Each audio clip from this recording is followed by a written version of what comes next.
crafters and paper artisans. It's Chandra with Stockton Stuff. I am here just by the hair on my chinny chin chin trying to get out my April sheet load of cards. April has been some unexpected challenges in my household, and so I just did not get to my sheet loads every night. I was so exhausted. I literally just finished cards on the 28th. So I really was pushing it. I knew that so let me just say, just like if you watch my channel, you know I hoard coffee and tea paper and stamps and all of that. Well, I also hoard fruit, paper and stamps. And I'm also trying not to buy any paper pads. So if I see paper I like, I think Posh Paper Lady suggested just buy a couple of sheets of it. So if it's a double-sided paper that I like, I'll always buy 2 sheets because I know I can basically get a sheet load done out of it. And so I went to my fruit paper because I have so much and I see some that I want to buy this summer, but I'm like, how about we use up what we have? And I'm sure if you want to mention in the comments if that is your story as well, or maybe I'm just out here by myself. So this is Fancy Pants Hometown Summer, and it is called Slice of Summer, and it is watermelon based. And so one side was the watermelon and the other side is this polka dot, and you will see that here in my cards. I used this little Technique Tuesday stamp. This is your one in a melon is what it says, and it's got a tiny little watermelon. And then I have this Fun Stamper's Journey. And it does have a sentiment, but I didn't use it because I don't know, it's just what a melon, and I'm not sure like what does that mean. So it looks like that.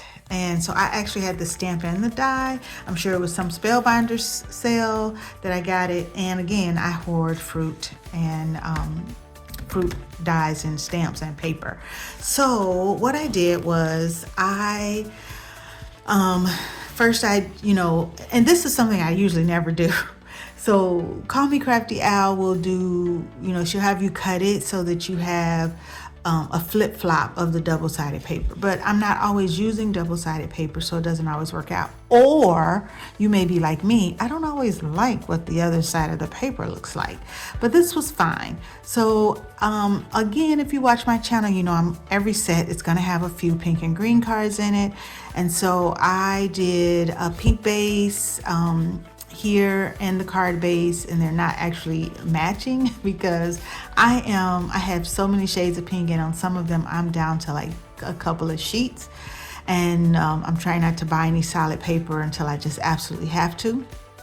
And so I stamped it in green, and I'm not the best with my markers, but I colored it, and then I filled in the center, and I hope I was in frame. I filled in the center with pink.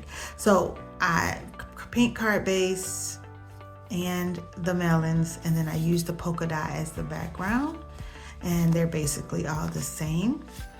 And then I pulled out the Fun Stamper's Journey watermelon, and I stamped and die cut, but then I die cut a solid, and I cut it in half so that I could get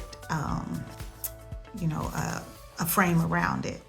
And then I did some coloring, which isn't the best, and I used the opposite. So I did the watermelon in the background, and so I did 2 in red, a red background on the polka dot with the and I used hot pink here. I thought it was red, but when I got it in this light it looks pink, so I'm not gonna worry about it. And then I did green on this one, so that I have a little bit of variety here, and I just kind of color them all the same. And so I have one more set that I'm going to share with you all, hopefully before we get to May 1st, so we'll see what happens. Thanks for watching. Sheet load April 2024, and by now you should have seen the collaborators that Call Me Crafty Al has in her group, and the guest collaborator for the month. So hopefully you've seen all those and enjoyed their techniques and what paper they use. Thanks for watching. Have a great day.